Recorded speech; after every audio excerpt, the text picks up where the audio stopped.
Kuala Lumpur புக்கிட் டமான்சராவில் உள்ள help தனியார் பல்கலைக்கழகத்தில் நேற்று ஏற்பட்ட வெடிப்பில் மரணமடைந்தவர் தொழிற்பயிற்சி மேற்கொண்டு வந்த 24 வயது யூத்தார் பல்கலைக்கழக மாணவர் என உறுதி செய்யப்பட்டுள்ளது. சு யூ ஜுவான் யூத்தார் பல்கலைக்கழகத்தின் 3ஆம் ஆண்டு மெக்கானிக்கல் பொறியியல் மாணவர் ஆவார். சம்பவ இடத்தில் குளிரூட்டி பராமரிப்பு பணிகளை செய்து வந்த ஒரு நிறுவனத்தில் அவர் தொழிற்பயிற்சி செய்து வந்தார். இந்த வியாழக்கிழமையுடன் அவரது தொழிற்பயிற்சி முடிவடைந்திருக்க வேண்டும்.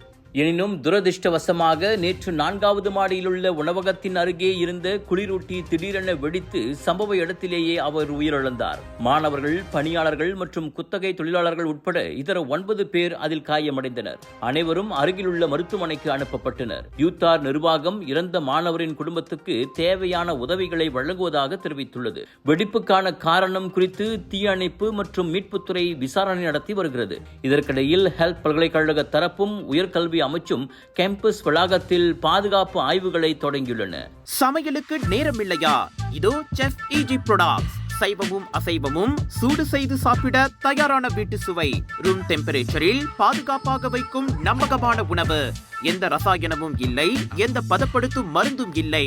ஷாப்பி, லசாடா, டிக்டாக் எங்களின் அதிகாரப்பூர்வ அகப்பக்கத்தில் இன்றை வாங்குங்கள். செஃப் ஈஜி ப்ராடக்ட்ஸ், வீட்டு சுவை உங்கள் ஓட்டத்தில்.